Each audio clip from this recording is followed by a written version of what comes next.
Good morning, everyone. It's Robert from On My Turntable. Hope you're having a great morning this morning. It is Wednesday morning, as always, a coffee kind of morning. Hope everyone's doing well. I want to kind of wrap up my look at Deep Purple. Definitely a great band you need to listen to. As I've looked at and at the end of this, we'll be have looked at their 22 studio albums. This is going to be 2005 to 2021. Their five latest albums. Some fantastic stuff in here. I find as they age and grow, they get better. They sound great. There's no tension in the band. Everyone's playing at their top of their game. Ian Gillan sounds amazing.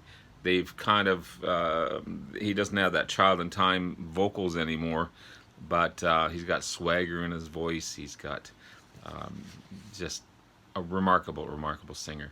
Of course, with the addition of Steve Morse and Don Airey in the band, it's just added that extra element that probably could have used earlier in their career. But stuff happens, and they are definitely my favorite band, and I'm so happy to review this amazing journey of their studio albums. I'm going to be doing a ranking in the next day or so of my least favorite to my favorite of all these albums, so stay tuned for that. And and then we'll kind of put Deep Purple to bed and go on to another band and do the same thing. But it's been so good because these guys have gone through so many changes. I lost track of all the mark changes of these bands, but from the early beginnings in 1968 right up till their latest release in 2021, fantastic journey. So I finished last episode with 2003's Bananas, which again I don't have. Really good album, the 17th studio album, and the first to feature Don Airey on keyboards, who replaced John Lord, the founding member of the band, or one of the founding members of the band. It's hard to find, and to buy it new, you're looking at about 178 bucks Canadian for a CD. So forget that. If I find it in the wild, fantastic. But I have a burnt copy of it, which I listen to every once in a while. But I'm not going to pay that much for a CD, not even for an album. No. But still a great album. So that's where I ended off the last episode, was their 17th album. So in 2005, they would release their 18th album and their fourth to feature Steve Morse, and the second to feature Don Airey on keyboards. It's Rapture of the Deep. A really good release by the band. There's no photos in the booklet inside. Fairly thick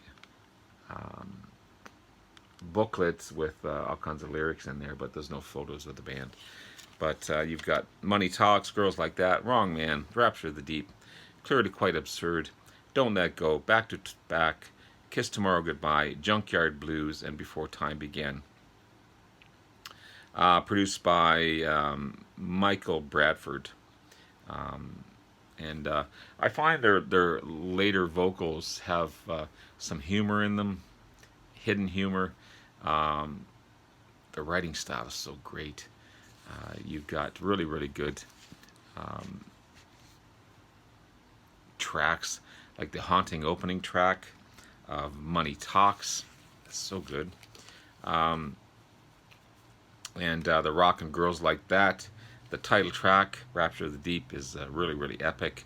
Don't Let Go, kind of a funky, bluesy track. Again, another funky track, Wrong Man. Got a great groove to it. And such a great album. It's actually hit high on the charts, both in the States and the UK. And fine release. Really good stuff. And their sound is different. Again, probably because of the playing style of these two newer artists in the band. But I kind of prefer it over the earlier stuff. Of course, as technology increases and things get better, it definitely changes the sound. But these guys are still rocking it out, putting together new releases, and fantastic album, Rapture of the Deep, their 18th studio album. And then it would be another 8 years before they put out this next one, Now What. And if I said it earlier, I meant to. Every album is getting better. Every album is getting better. So as good as Rapture of the Deep is, Now What is just raising the bar. The 19th album by the band, released in 2013. The first to be produced by Bob Ezrin, which probably had a hand in the better sound of the band. Not that Rapture of the Deep is a bad album. This one just raises it up another level. It is so good. Two of the tracks on this album, Uncommon Man and Above and Beyond, are tributes to John Lord, the founding member of the band, the keyboardist, who would pass away in 2012, unfortunately. It's a cool photo of the band there. And yeah, it's you got this weird titles in these tracks as well. Weirdistan. Weirdistan. It's a great track. Great track. Above and Beyond's awesome, and Uncommon Man is good. 5 singles released from the band. You got All in Time, and The Time in the World. Sorry, Ian Gillan sounds really good on that one. Hell to Pay has elements of Older Purple in it. Vincent Price, heavy and rockin'. Above and Beyond, I love the structure of that song as well. Another Hand is another funky track. More progressive hard rock than straight ahead rock on this one, but a simple song. The opening track is it's slow building, but got a great keyboard solo in it as well. And again, Weirdistan, as I mentioned, I love the groove of that track also. Just, these guys are just having a great time. There's Don Airey, Ian Pace, Roger Glover, Steve Morse, and Ian Gillan. All looking just... I mean, these guys sold 100 million albums worldwide. What do they have to prove? Not much. They're just putting stuff together and having a great time doing it. But great album, Now What.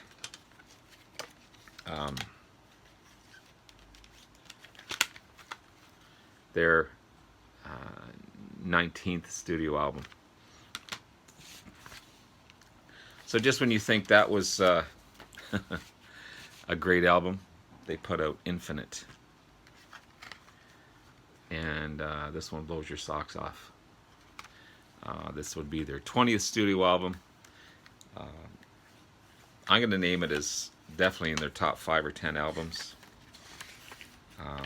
This is going to be hard to rank, these studio albums, for sure. This was... you can just tell the humor in these guys, right?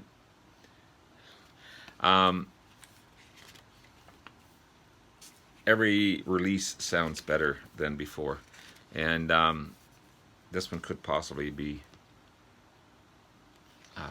up there as far as their top album, or one of their top albums. It's just great. Everyone's gelling, everyone's getting along. There's no tension, as I said, in the band. Everyone's playing at their peak. Ian Gillan's sound hasn't sounded better. And of course, Bob Ezrin is definitely doing his work also. More great singles. Time for Bedlam, opening track. It's a steady, heavy rock and groove. Great keyboards on that one as well. All I Got Is You, I love it. I love that one. Johnny's Band, nice mellow rock and track. When I say mellow, it's not a slow song at all. It's just got that mellow groove to it. The Surprising. There's so many elements to this song. It's hard to describe, but it's really good. I love Hip Boots. It's groovy and funky. The lyrics are fun. One Night in Vegas, another rocker. Ian Gillan's got that little giggle before he starts to sing, and he just having a blast. So great track, great album, 20th studio album, Infinite. Again, everything's getting better. And just when I thought that Infinite would be amazing, they release Whoosh. This is a DVD that comes with the album. It's a 45 speed album. And I love the photo inside.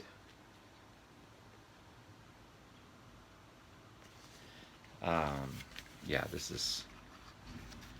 is a remarkable album. It's a double-sided album. Sorry, it's a double album.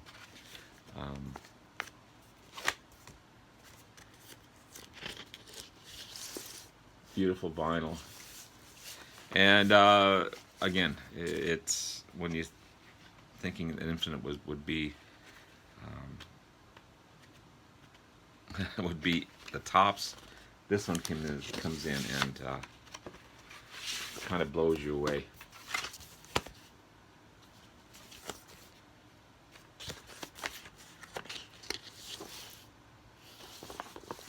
So, again, produced by Bob Ezrin. This was my top album, or one of my top albums of 2020.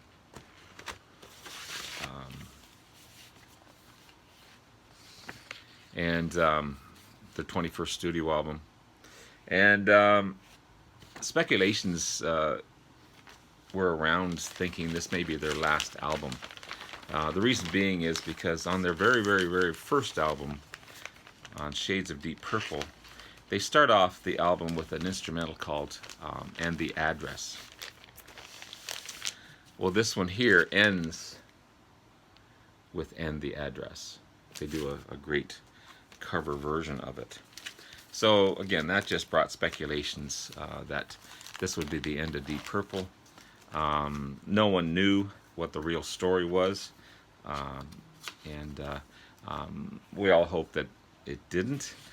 But Ian Pace, the drummer, is the only player that played on the very first album on that track, and also on this version as well. Whoosh would be their highest charting album in over 46 years. This Blu-ray is really cool because it's got not only Roger Glover and Bob Ezrin in conversation discussing each track on the album and how they came about, which is really interesting. The second half of the Blu-ray is Deep Purple live at Hellfest 2017, and these guys kill it. They just kill it, and it's really good to have it as part of this package. But awesome stuff. Again, lots of swagger in Ian Gillan's vocals, and you got Throw My Bones, the opening track, really groovy. Great way to open up the album. Man Alive, slow building to a great rockin' track. Nothing at All, cool track. I can just imagine Ian Gillan sitting in a chair, people sitting around him just telling a story, because it's kind of like nothing at all. Don't let things bother you, nothing at all. And he sounds really good for a guy in his mid-70s. He didn't have the range that he used to have, but he still's got great range. No Need to Shout, another rockin' tune, Step by Step. I love the structure of that song for sure. The writing of this album is so good as well. And they do a rocked up version of that cover, And the Address. One of my favorite albums of 2020. Whoosh. Definitely check it out. And I love that cover as well. And fantastic stuff. So that would be this so far is their last true studio album with mostly original tracks. They came out with They came out with their 22nd studio album, made up of all covers. This is called Turning to Crime. They just look like a bunch of criminals for sure. This was an album suggested by Bob Ezrin. You know, let's get back at it, boys, and play away. It'd be the first time Roger Glover, the bassist, sings on a track as lead vocals. He sings The Battle of New Orleans. Does a fantastic job on that one. There's Ian Gillan looking old and raggy. They do 7 and 7 Is, written by Albert Lee, a single by the band Love. They do Rockin' Pneumonia and the Boogie Woogie Blues. That song's been covered by so many bands. Oh Well by Peter Green and Fleetwood Mac. I love the earlier version of Fleetwood Mac. Jenny Take a Ride by Mitch Ryder and the Detroit Wheels. They do Watching the River Flow by Bob Dylan. Let the Good Times Roll, Louis Jordan. Dixie Chicken by Little Feat. Shape of Things by the Yardbirds. The Battle of New Orleans by Johnny Horton. Lucifer by Bob Seger's System. White Room by Cream. And then it ends with a medley of Caught in the Act Going Down, Green Onions, Hot Lanta, Dazed and Confused, and Gimme Some Lovin' by Booker T, Allman Brothers, Jake Holmes, and Spencer Davis Group. Really, really, really good stuff. There's Don Airy there. And it's a great sounding. They do a fantastic version. There's Steve Morse looking pretty. Roger Glover. And Ian Pace, the drummer.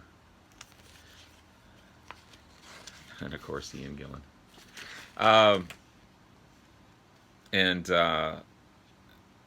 This might be Don Airy. This might be Bob Ezrin. I'm not sure. They've scratched out his face. But a great fun studio album made up of all covers. And happy to have that one in my collection. So there you have it, guys. Not sure what's next for the band. I've heard that Steve Morse had to take some time off for family matters. Not really much written about that. But these guys are pioneers. They're pioneers of hard rock and heavy metal. They've sold 100 million albums worldwide. Fantastic, fantastic band. Again, my favorite band ever. I'll be doing a ranking, as I said, in the next day or so, from my least favorite to my favorite albums. It's going to be hard. It's not going to be an easy one. But there's my look at Deep Purple. Definitely a band you need to listen to. Hope you enjoyed this series. Have yourself a wonderful day. Take care. Love you all. Bye now.